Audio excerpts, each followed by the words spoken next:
बहुत दिन तलर कथा। गोटिए जंगल रे विभिन्न प्रकारर पशुपक्षी बसवास करती। सेठारे रहुथिला गोटिए दुष्ट बाघ।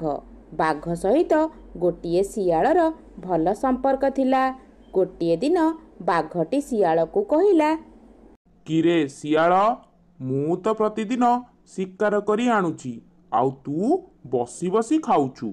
आजि ठारु तू शिकार करी आनिबु, आउ मु बसी बसी खाइबी। कौन कहुच म बाघ मामू? एइटा गोटिए कथा कहुच तुमे? तुमे तो हउच एई जंगलर समस्तंकठारु हिंस्र प्राणी। तुमे चाहिले समस्तंकु आराम रे शिकार करि परिबो। ता छड़ा मो ठारु तो तुमर अधिक शक्ति अछि ना। मु एते कथा शुणिबाकु चाहुनी शियाळ। तू जा, जाइकी आम दी जनक पई शिकार करी नेकी आ, बुझिलु?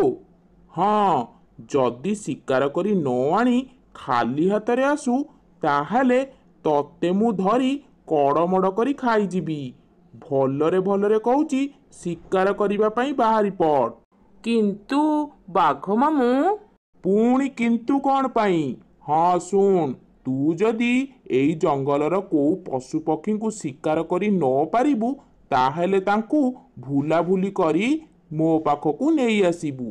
तापरे मु ताकु शिकार करिदेबी, बुझिलु? अच्छा ठीक अछि बाघ मामू, ताहेले मु जाउछि शिकार खोजिबाकू। एहा कही शियाळटी शिकार खोजिबा पई बाहारी पड़िला। आउ मने मने भाबुथाए जंगलर पशु पक्षी को कौन कही बोका बनेई बाघ पाखकु नेईकी जीव। बाघकु जदि शिकार न देब, ताहाले बाघर हातरू सिए खसी पारिबो नाही। काहींकी ना सिए जुआड़े भी जाउना काहींकी, बाघ ताकू खोजिकी ही पाइजिब। जाउथिबा समयरे हठात शियाळर मुंडकु गोटिए बुद्धि जुटिला। आरे मिलिगला मिलिगला, शिकार जोगाड़ करिबा पई बुद्धि मिलिगला। मो मुंडरे एते सुंदर बुद्धि थाउ थाउ मु बेकारटारे चिंता करुछि। एई तो दूररे गोटिए बोदा देखा जाउछि, जाउछि ता पाखकु जिबी, ताकू पटेइबाकू चेष्टा करिबी। जदि बोदाकू पटेई बाघ पाखकू नेई जिबी, ताहाले एथर बाघर हातरू बंची जिबी। जाउछि से बोदा पाखकू जिबी। ता छड़ा जदि से पळेइबो, ताहाले मो उपरे बहुत बड़ विपद माड़ी आसिबो। एहा कही शियाळटी बोदा पाखकू गला।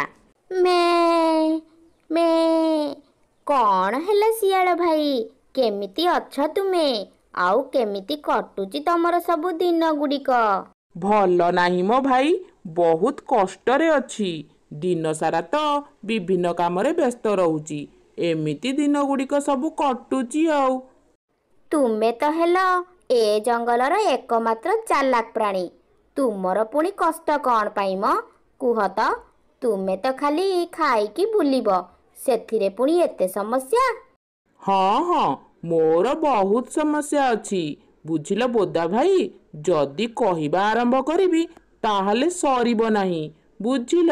देख, मोर बयस होई गलानी, काम दाम तो एते आउ करि पारुनी। सेथिरे पुणी बाघ मामू मते खाद्यर दायित्व देइछंती। एई जंगल रे जेते पशु पक्षी अछंती समस्तंकु निमंत्रण करिबा पई बाघ मामू निजे हातरे रोषेई करी समस्तंकु खाइबा पई देबाकू चाहुचंती। कुह तो, एही बयसरे जंगल सारा बुली बुली सबु पशु पक्षी मानंकु मु कौन निमंत्रण कला भली सामर्थ्य मोर अछि? मु तो आउ आग भली बेसी चाली बुली पारु नाही, तापरे पुणी एते बड़ दायित्व। हाँ कि शियाळ भाई, ताहाले तो तुमे जबान बेले बहुत किछि काम करि पारुथिबो। हौ, आउ एई बयसरे समस्तंक सहित एमिति भी हुए। कौन करिबा शियाळ भाई, बयस होई गले समस्तंकर बळ ही कमी जाए। एथिपाई किछि करिबार नाही। भगवान जहा करंती सबु प्राणींकर मंगल पाई ही करंती, बुझिला शियाळ भाई? रखम एमिति कथा, सबु आमर भाग्य। शुण बाघ मामू, ତୁମକୁ ଭୋଜି ଖାଇବା ପାଇଁ ନିମନ୍ତ୍ରଣ କରିଛନ୍ତି ଆଉ ତୁମକୁ ସେଠାକୁ ଯିବା ପାଇଁ କହିଛନ୍ତି। ଏବେ କୁହ ତୁମେ କେତେବେଳେ ଯିବ? ଯଦି ତୁମେ ଚାହିଁବ ମୋ ସହିତ ଏବେ ବି ଯାଇପାର। ନା ନା ଶିଆଳ, କ'ଣ କହୁଛ ତୁମେ? ଆଜିକାଲି ମୋର ଆଉ ଖାଦ୍ୟ ପ୍ରତି ସେମିତି ଲୋଭ ନାହିଁ। ହଁ, ପୁଣି ସେଇ ବାଘ ଯିଏ ମୋ ମା ବାପାଙ୍କୁ ଧରି ଖାଇ ଦେଇଥିଲା। ନା ନା ନା ନା, ମୁଁ ସେଠାକୁ ଯିବାକୁ ଚାହୁଁନାହିଁ। ମୁଁ ଯଦି ସେଠାକୁ ଯିବି ତାହେଲେ ସେ ମୋତେ ମାରିକି ଖାଇଦେବ। ସେ ବାଘଟା ଗୋଟେ ବଦମାସ ବାଘ। ମୁଁ ସେଠାକୁ ଜମା ବି ହେଲେ ଯିବି ନାହିଁ। ତୁମେ ଭୁଲ ବୁଝୁଛ ବୋଦା। ଆଗ ଭଳି ସିଏ ପଶୁକୁ ଧରି ଖାଇବା ଛାଡ଼ି ଦେଇଛନ୍ତି। ସେଥିପାଇଁ ଜଙ୍ଗଲର ସମସ୍ତଙ୍କୁ ଭୋଜି କରି ଖାଇବା ପାଇଁ ଡାକିଛନ୍ତି। ତୁମେ ମୋ ସହ ଯାଇପାର। ତୁମର କିଛି ବି ହେବ ନାହିଁ। ତୁମେ ଖାଲି ଯିବ, ଖାଇ ପିଇ ଦେଇ ପଳେଇ ଆସିବ। ନା ରେ ବାବା ନା, ମୋର ଦରକାର ନାହିଁ। ତୁମେ ଯାଇକି ଖାଅ, ମୁଁ ଚାଲିଲି। ତୁମେ 2 ଜଣ ଭାରି ଚାଲାକ, ମୁଁ ସବୁ ଜାଣିଛି। ଏହା କହି ବୋଦାଟା ସେଠାରୁ ଚାଲିଗଲା। ଶିଆଳଟି ଆଉ କାହାକୁ ପଟେଇବାକୁ ଚାଲିଲା। ସିଏ ଯଦି କାହାକୁ ନ ନେଇକି ଯିବ ତାହେଲେ ତାର ଜୀବନ ମରଣର ସମସ୍ୟା। ଏମିତି ଚାଲୁ ଚାଲୁ ଜଙ୍ଗଲ ଭିତର ଦେଇ ଯିବା ସମୟରେ ଗଛରେ ଗୋଟିଏ ମାଙ୍କଡ଼କୁ ଦେଖିବାକୁ ପାଇଲା। ଆରେ ମାଙ୍କଡ଼ ଭାଇ, କେମିତି ଅଛ ତୁମେ? ହଁ ସେମିତି। ଆଉ ତୁମର କ'ଣ ଖବର? ନା ମ, ସେମିତି କିଛି ଭଲ ନାହିଁ। କାହିଁକି? କ'ଣ ସମସ୍ୟା ହୋଇଛି ନା କ'ଣ? ଶୁଣ ତାହେଲେ, ବାଘ ମାମୁଁ ମୋତେ ଗୋଟିଏ ଦାୟିତ୍ୱ ଦେଇଛି। ବଣର ସବୁ ପଶୁପକ୍ଷୀମାନଙ୍କୁ ଗୋଟିଏ ଭୋଜି ଖାଇବାକୁ ଡାକିଛି। ଆଜି ବାଘ ମାମୁଁ ନିଜ ହାତରେ ଭୋଜି ସବୁ ରାନ୍ଧି ରଖିଛି।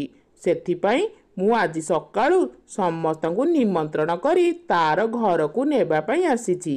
ହଁ ସତ କି? ଏଇଟା ତ ଗୋଟିଏ ଭଲ ଖବର। ହଁ ପରା, ତୁମକୁ ବି ବାଘ ମାମୁଁ ନିମନ୍ତ୍ରଣ କରିଛି। ତୁମକୁ ଭୋଜି ଖାଇବା ପାଇଁ ତାର ଘରକୁ ଡାକିଛି। ତୁମେ ଏବେ ମୋ ସହିତ ଚାଲ। ଏବେ ବହୁତ ମିଠା ଖାଇବାର ବ୍ୟବସ୍ଥା କରିଛି।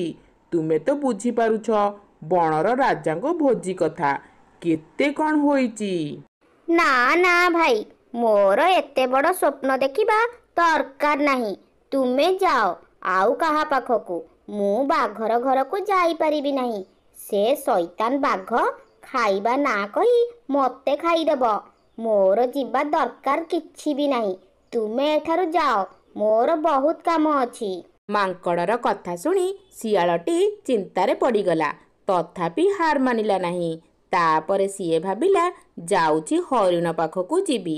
ତାପରେ ସିଏ ଯାଇ ହରିଣର ପାଖରେ ପହଞ୍ଚିଲା।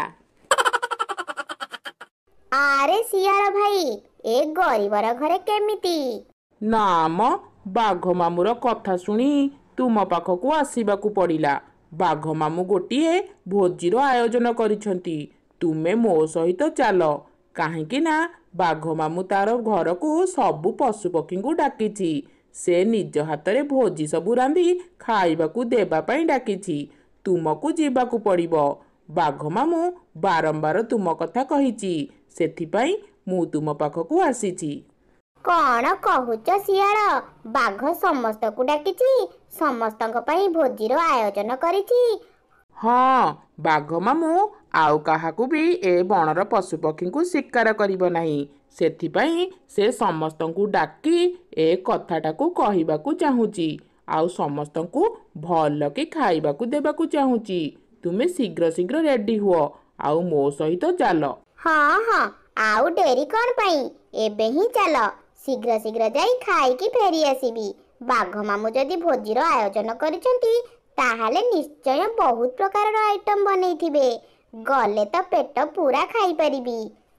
ଓହୋ, ଯା ରେ ବାବା ଯା। ତାହେଲେ ଶେଷରେ ଶିକାରଟିଏ ମିଳିଗଲା।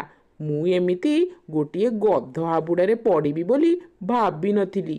ଯାହା ହଉ ମ, ବାଘର ହାତରୁ ତ ମୁଁ ବଞ୍ଚିଗଲି। କ'ଣ ହେଲା ଶିଆଳ? କ'ଣ ଭାବୁଛ ନା କ'ଣ ମ?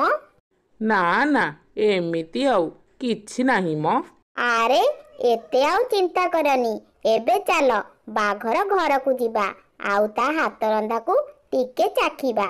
ଏହା କହି ସେ ବୋକା ହରିଣଟି ଶିଆଳ ସହିତ ବଣ ଭିତରକୁ ଚାଲିଲା।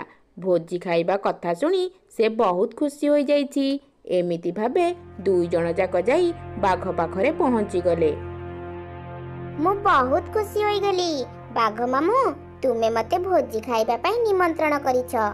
ବାକି ସମସ୍ତେ କୁଆଡ଼େ ଗଲେ? ଏଠି ତ କାହିଁ କିଛି କାହାକୁ ପଶୁପକ୍ଷୀଙ୍କୁ ଦେଖିବାକୁ ପାଉନି। କ'ଣ ସମସ୍ତେ ଖାଇ ପିଇ ଦେଇ ପଳେଇ ଗଲେଣି ନା କ'ଣ?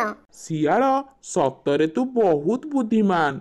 ତୋର ମୋର ମିଶି ଆଜି ଆରାମରେ ଖାଇବା। କ'ଣ କହୁଛୁ ତୁ? ଆଉ ମୁଁ? ଆରେ ହରିଣ, ତତେ ହିଁ ତ ଆମେ ଖାଇବୁ। ଏହା କହି ବାଘଟି ହରିଣର ଉପରକୁ ଝାମ୍ପି ପଡ଼ିଲା ଆଉ ତାକୁ ମାରିଦେଲା। ଶିଆଳ, ହରିଣକୁ ତ ମାରିଦେଲି। ମୋ ହାତ ମୁହଁରେ ବହୁତ ଧୂଳି ଲାଗିଛି। ତୁ ଅପେକ୍ଷା କର, ମୁଁ ଧୁଆ ଧୋଇ ହୋଇ ଆସୁଛି। ଆଚ୍ଛା ଠିକ୍ ଅଛି ବାଘ ମାମୁଁ, ତୁମେ ଯାଅ, ହାତ ମୁହଁ ଧୋଇକି ଆସ। ମୁଁ ଏଠାରେ ଜଗିଛି। ବାଘଟି ସେଠାରୁ ଚାଲିଗଲା। ବାଘଟି ଯିବା କ୍ଷଣି ଶିଆଳଟି ମନେ ମନେ ଭାବିଲା, ଆଜି ମୁଁ ମୋ ବୁଦ୍ଧିର ପରିଚୟ ଦେବି। ହରିଣର ସବୁଠାରୁ ଟେଷ୍ଟିଟା ହେଉଛି ତାର ମୁଣ୍ଡରେ ଥିବା ମଗଜ। ଆଜି ମୁଁ ସେଇଟାକୁ ଖାଇଦେବି। ଦେଖିବା ବାଘ ମୋର କ'ଣ କରିବ।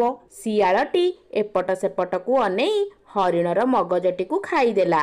କିଛି ସମୟ ପରେ ବାଘଟି ଆସି ପହଞ୍ଚିଲା ଆଉ ହରିଣର ମୁଣ୍ଡଟି ଖାଇବା ପାଇଁ ବାହାରିଲା।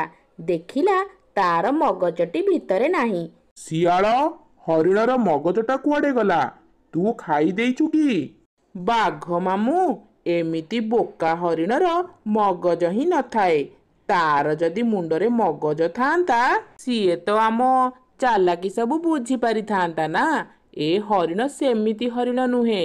ଏ ବଣର ସବୁ ହରିଣ ଠାରୁ ଟିକେ ଅଲଗା, କାରଣ ଇଏ ହେଉଛି ବୋକା। ଏମିତି ବୋକାମାନଙ୍କର ଜଙ୍ଗଲରେ ରହିବା କିଛି ଅଧିକାର ହିଁ ନାହିଁ। ସେଥିପାଇଁ ତ ତାକୁ ଖାଇବା ପାଇଁ ନେଇ ଆସିଲି। ବାସ୍ ଶିଆଳ, ଆଜି ତୋର ବୁଦ୍ଧି ଶୁଣି ମୁଁ ବହୁତ ଖୁସି ହୋଇଗଲି। ତୁ ପ୍ରକୃତରେ ଜଙ୍ଗଲର ଏକମାତ୍ର ଚାଲାକି ପ୍ରାଣୀ। କେତେ ସୁନ୍ଦର ବୁଦ୍ଧିରେ ବୁଝେଇ ହରିଣଟିକୁ ଏଠାକୁ ନେଇ ଆସିଲୁ। ତୋର ମୁଁ ବହୁତ ପ୍ରଶଂସା କରୁଛି। ନା ନା ମାମୁଁ, ସେମିତି କିଛି ନାହିଁ। ଇଏ ତ ଆମ ଭିତରର କଥା। ହଁ, ତୁ ଠିକ୍ କହିଛୁ। ଆଜିର ଖାଇବାଟା ବହୁତ ବଢ଼ିଆ ହେବ। କ'ଣ କହୁଛୁ ଶିଆଳ? ହା ହା ହା ହା ହା।